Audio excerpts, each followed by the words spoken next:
Hello అండి, అందరూ ఎలా ఉన్నారు? నేను చాలా బాగున్నాను. ఐ హోప్ మీరు కూడా చాలా బాగున్నారు అనుకుంటున్నాను. ఎవరైనా కొత్తగా నా వీడియోస్ చూస్తుంటే నా పేరు రమ్య, నేను లండన్లో ఉంటాను. అండ్ నా ఛానల్ సబ్స్క్రైబ్ చేయడం మాత్రం మర్చిపోకండి. నేను లాస్ట్ టైం చెప్పాను కదా, లైక్ ఇక్కడ మా స్టఫ్ అంతా ఉంది, మేము స్కిప్ అయితే ఆర్డర్ చేసాము, ఇంకా రాలేదని చెప్పి. సో బేసిక్గా ఇదే స్కిప్ అనమాట. సో ఇది మన కొంచెం మినీ ట్రక్లా ఉంటుంది. సో మేము లాస్ట్ వీక్ వచ్చి చూస్తే సో ఒక మినీ ట్రక్లా ఉంటుంది. బేసిక్గా ఇది మనము సైజ్ బట్టి లైక్ యాడ్స్ సైజ్ ఉంటుంది, సైజ్ బట్టి మనం ప్రైస్ పే చేయాలి. అండ్ ఆల్సో మనము ఇక్కడ కౌన్సిల్ కూడా ఎక్స్ట్రా మనీ పే చేయాలన్నమాట. మనకి డ్రైవే లేదు కాబట్టి, సో ఇక్కడ పర్మిషన్ తీసుకున్నాం మేము, సో దానికి కూడా మనీ పే చేయాలి.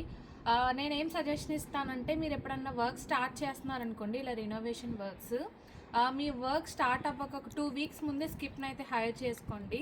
అప్పుడు ఎవరైతే వర్కర్స్ ఉంటారో వాళ్ళే డైరెక్ట్గా ఎక్కడ పడితే అక్కడ వేయకుండా డైరెక్ట్గా స్కిప్లో వేసేయచ్చు. మేమైతే మా వర్కర్స్ అయితే ఇలా పడేసి వెళ్ళిపోయారు.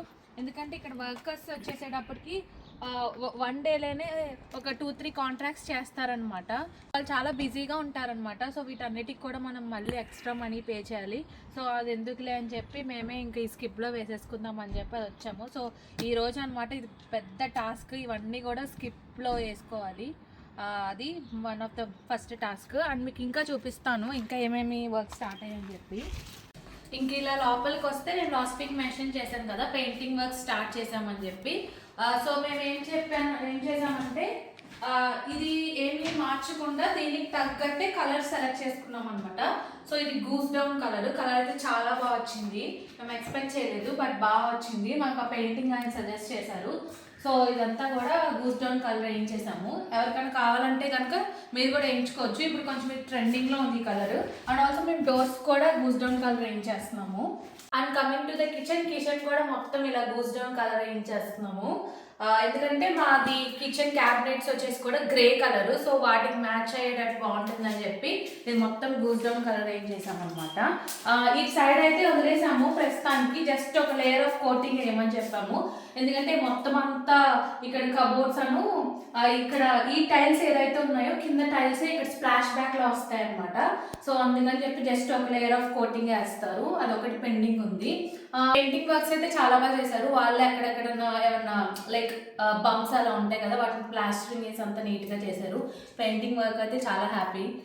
అండ్ ఇప్పుడు పైకి వెళ్ళి బెడ్రూమ్స్లో కూడా పెయింటింగ్ చూపిస్తాను. అది కూడా డిఫరెంట్ కలర్స్ సెలెక్ట్ చేసుకున్నాము. బిఫోర్ దట్ వీటినైతే ఇది వుడ్ కాబట్టి దీనికి కలర్ వేస్తే కనుక దీని ఒరిజినాలిటీ పోతుంది అనమాట. సో మేము ఏం చేసామంటే దీనికి వుడ్ వార్నిషింగ్ ఉంటుంది. సో వుడ్ వార్నిషింగ్ చేయమని చెప్పాము దీనికి అండ్ దీనికి. అండ్ పైనది కూడా చూస్తే ఈ పైన దానికి కూడా మొత్తం దీనికి అండ్ ఈ ఫైర్ ప్లేస్కి వీటన్నిటికీ వుడ్ వార్నిషింగ్ వేస్తున్నాము. ఎందుకంటే ఒరిజినల్ వుడ్ క్వాలిటీ అయితే ఏం చేంజ్ చేయాలనుకోవట్లేదు. సో అదొకటి. అండ్ మీకు ఇప్పుడు పైన చూపిస్తాను. పైన కూడా పెయింటింగ్స్ అయితే స్టార్ట్ అయిపోయినాయి. అండ్ ఇంకొకటి ఏంటంటే మొత్తం ఈ స్టేర్ కేస్ అంతా కూడా లైక్ కింద నుంచి పై వరకు మాకు ఫుల్ స్టేర్ కేస్ వస్తుంది. సో దాని అంతా కూడా మ్యాచింగ్ కలర్ ఇలా వేయించాము. ఎందుకంటే మాకు కార్పెట్ కూడా గ్రే కలర్ టైపే వచ్చింది, మేము కార్పెట్ని చేంజ్ చేయలేదు, బాగుంది. సో బేసిక్గా అదే మ్యాచ్ అయ్యేటట్టు దీనికి కూడా అలాగే వేయించేసాము. ఇప్పుడు నేను బెడ్రూమ్స్ చూపిస్తాను. బెడ్రూమ్స్కి వచ్చేటప్పటికి ఈ బెడ్రూమ్కి సెకండ్ బెడ్రూమ్, దీనికి సాఫ్ట్ రఫల్ కలర్ అయితే చూస్ చేసుకున్నాము. కలర్ అయితే చాలా బాగా వచ్చింది అవుట్పుట్. ఇంకా కొంచెం ఫైనల్ టచింగ్స్ ఉన్నాయి కాబట్టి మనకి ఫైనల్గా తెలుస్తుంది ఇది. సో మొత్తం ఆల్ 3 సైడ్స్ వేయించాము, బట్ ఈ సైడ్ అయితే ఇంకా వేయించలేదు. ఇంకా కబోర్డ్స్ అయితే పెండింగ్ ఉన్నాయి, దానికి ఒక స్టోరీ ఉంది, నేను మీకు మళ్ళీ చెప్తాను. అందుకని ఇది ఎలాగో కబోర్డ్స్తో ఫిల్ అయిపోతుంది కాబట్టి ఇది వేయించలేదు. నెక్స్ట్ ఎవరికన్నా ఈ కలర్ కావాలంటే మీరు సజెస్ట్ చేసుకోవచ్చు. సాఫ్ట్ ట్రఫల్ అనమాట. మనకి ఇక్కడ B&Qలో ఉంది. కలర్ అయితే చాలా బాగుంది, చాలా డీసెంట్ అండ్ క్లాస్ లుక్లో ఉంది కలర్.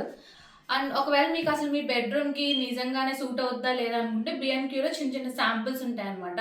అది కూడా మన వాల్ మీద వేసి చెక్ చేసుకోవచ్చు, లైక్ మనకి బెడ్రూమ్కి అంతా సూట్ అవుతుందా లేదా అని చెప్పి. అది కూడా నేను మీకు చూపిస్తాను. అండ్ నెక్స్ట్ మనం ఇప్పుడు సెకండ్ బెడ్రూమ్లోకి వెళ్దాము.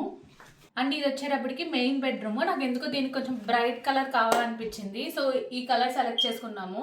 ఇది వచ్చేటప్పటికి విలేజ్ మేజ్ కలర్ అనమాట. ఇది కూడా చాలా బాగా వచ్చింది. ఇంకా ఫైనల్ టచింగ్స్ ఉన్నాయి, ఎందుకంటే దీనికి వెంటిలేషన్ బాగుంది కాబట్టి ఈ బెడ్రూమ్కి. సో నాకు ఈ కలర్ ఎందుకో బాగుంటుంది అనిపిస్తుంది. ఈ మెస్ అంతా అయితే ఇగ్నోర్ చేసేయండి. ఇప్పుడు నెక్స్ట్ ఇంకా కబోర్డ్స్ ఒకటి పెండింగ్ ఉండిపోయినాయి. మేము కబోర్డ్స్కి అయితే ఒక 2-3 కోట్స్ వెయిట్ చేస్తున్నాము. ఎందుకంటే మేము టైల్స్ కింద వేయించినప్పుడు కిచెన్కి మాకు జస్ట్ ఫస్ట్ ఏ కోట్ వచ్చేసిందో దాంతో వెళ్ళిపోయాము, మాకు హౌస్ వార్మింగ్లో అయిపోవాలని చెప్పి. బట్ హౌస్ వార్మింగ్ లోపు అస్సలు అవ్వట్లేదు. దాని తర్వాత చాలా డిలే అయిపోతుంది. దానివల్ల మేము ఏమైతే అనుకున్నామో ఆ ప్లాన్స్ అన్నీ కూడా క్యాన్సిల్ అయిపోయినాయి. మంచిగా చేద్దాం అనుకున్నాము, బట్ అవంతా ఇప్పుడు కుదరట్లేదు. సో అందుకని చెప్పి ఇంకెలాగో డిలే అవుతుంది కాబట్టి కొంచెం మంచి కోట్ ఎవరైతే ఇస్తారో ఒక 3-4 మెంబర్స్ని కోట్ అయితే అడుగుతున్నాము. ఇక్కడ ఇష్యూ ఏమైందంటే మేము ఇక్కడ కస్టమైజ్డ్ కబోర్డ్స్కి వెళ్ళాలి, ఎందుకంటే మాకు ఇక్కడ చిమ్నీ వచ్చిందనమాట. మీరు కింద చిమ్నీ చూస్తే దాని ఎక్స్టెండెడ్ అనమాట ఇదంతా. సో ఇక్కడ వచ్చేటప్పటికి స్మాల్ స్పేసే ఉంది, బట్ ఈ కబోర్డ్స్ లోపల వచ్చినప్పటికి పెద్ద స్పేస్ ఉందన్నమాట, లైక్ డెప్త్ ఎక్కువే ఉంది. సో మేము ఏంటంటే మాకు ఈ స్పేస్ కూడా వేస్ట్ చేయాలని లేదు, లైక్ ఆల్ టుగెదర్ మంచిగా కబోర్డ్ చేయించుకుందామని చెప్పి. అందుకనే కొంచెం బెటర్ కోట్స్ కోసం చూస్తున్నాము. ఎలాగో డిలే అవుతుంది కదా, పర్లేదు డిలే అయినా సరే అని చెప్పి.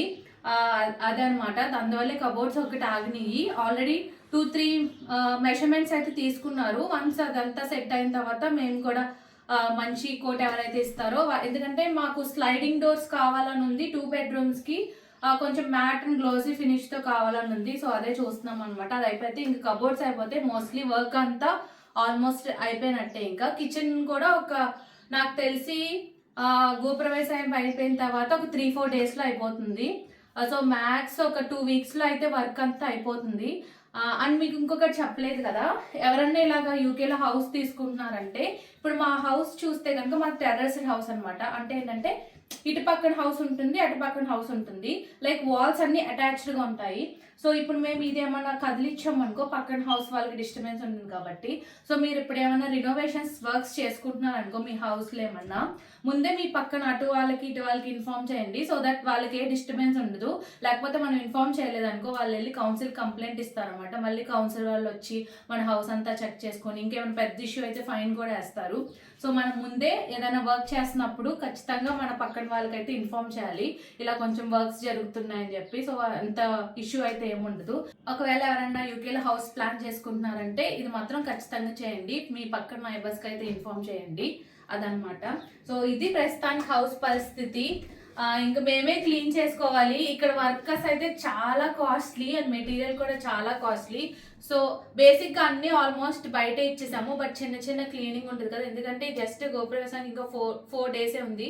నేనైతే ఆఫ్ కూడా ఏం పెట్టలేదు, జస్ట్ 2 days ఆఫ్ పెట్టాను, హౌస్ వార్మింగ్ రోజు అని ముందే రోజు. సో ఈరోజు సండే కాబట్టి ఆ స్కిప్ కింద ఏదైతే చూసారో అదంతా కూడా ఇప్పుడు ఆ స్కిప్లో లోడ్ చేసేసి కొంచెం బేసిక్ క్లీనింగ్ అంతా చేయాలి. అదనమాట, మీకు చూపిస్తాను. ఇంకా ఇక్కడ ఉన్న రబ్బిష్ అంతా క్లియర్ చేసేసి స్కిప్లో వేసాము. ఆల్మోస్ట్ మాకైతే ఒక 4-5 hours పట్టింది. ఇంకా చాలా వర్క్ అనమాట. కొంచెం ఫ్రెండ్స్ కూడా వచ్చారు హెల్ప్ చేయడానికి. సో ఇప్పుడు మనం ఇండియాలో చేసినట్టు, ఇండియాలో ఇంటి ముందు కల్లాపు చల్లుతాం కదా, సో అలా కల్లాపు చల్లుతున్నాం అనమాట. సో ఇక్కడ ఎవరన్నా యూకేలో ఉంటాయి వాళ్ళకి ఇలాగే ఉంటుంది అనమాట. సో ఇండియాలో ఎవరైతే ఉంటారో వాళ్ళకి చెప్తున్నాను, యూకేలో అన్ని సిచ్యువేషన్స్ ఇంతే ఉంటాయి. మనమే మన పనులు అన్నీ చేసుకోవాలి. అది ఇంటిదైనా సరే బయటదైనా సరే ప్రతి చిన్న పని ఎవరు మనకు వచ్చి హెల్ప్ చేయడానికి అయితే ఎవరు ఉండరు. బేసిక్గా టిల్ నౌ ఇదనమాట హౌస్ అప్డేట్. నేను ఈ హౌస్ సిరీస్ ఎందుకు చేస్తున్నానంటే, ఇక్కడ యూకేలో చాలామంది రీసెంట్గా వచ్చి ఉంటారు కదా, వాళ్ళు ఇలా హౌస్ ప్లాన్ చేసుకోవాలనుకుంటున్నారు కదా, సో వాళ్ళకి ఏమన్నా ఇన్ఫర్మేషన్ దొరుకుతుంది ఈ హౌస్ సిరీస్ వలన అని చెప్పి హౌస్ సిరీస్ చేస్తున్నాను. అండ్ ఆల్సో ఇండియాలో చాలామందికి ఇంట్రెస్టింగ్గా ఉంటుంది, లైక్ అబ్రాడ్లో హౌసెస్ ఎలా ఉంటాయి, అసలు మనమే ఎలా ఓన్గా మేనేజ్ చేసుకోవాలన్నమాట ఇక్కడ. ఎందుకంటే ఇండియాలో మనకి రిలేటివ్స్ ఉంటారు, లేకపోతే ఎవరో ఒకళ్ళు ఉంటారు మేనేజ్ చేయడానికి, బట్ ఇక్కడ అలా ఉండదు. మనమే వర్క్స్కి వెళ్ళాలి అండ్ మనమే వచ్చి ఇలా వీకెండ్ టైం కానీ ఈవినింగ్ టైమ్స్ కానీ ఇలా ఎక్స్ట్రా వర్క్స్ ఉంటే అవి చూసుకోవాలన్నమాట. మనమేమి దగ్గరుండి ఇక్కడ వర్కర్స్తో వర్క్ చేయించము, ఇంకా మనం వాళ్ళకి కీస్ ఇచ్చేస్తాము, వాళ్ళే వచ్చి వాళ్ళ టైంకి తగ్గట్టు వచ్చి వర్క్ చేసి వెళ్ళిపోతారనమాట. సో అలా నడుస్తుంది ఇక్కడ యూకేలో. సో ఎవరికన్నా ఇలా ఇన్ఫర్మేటివ్గా ఉంటుందని చెప్పి ఇలా హౌస్ సిరీస్ వీడియోస్ తీస్తున్నాను. ఒకవేళ మీకేమైనా డౌట్స్ ఉంటే కనుక మీరు నాకు కమెంట్ చేయొచ్చు, నేను మంచిగా ఇన్ఫర్మేషన్ ఇవ్వడానికి ట్రై చేస్తాను. ఎందుకంటే నేనే ఇప్పుడిప్పుడే నాలెడ్జ్ తెలుసుకున్నా కాబట్టి, సో దట్ మీకే ఇన్ఫర్మేషన్ ఉంటుంది, మీరు ఏం తప్పులు చేయరు ఇలా హౌస్ ఏమైనా తీసుకోవాలన్న విషయంలో. That's it for the day. ఒకవేళ కనుక మీకు ఈ వీడియో నచ్చితే కనుక ప్లీజ్ లైక్ చేయండి, షేర్ చేయండి అండ్ సబ్స్క్రైబ్ చేసుకోండి. Thank you for watching. Bye.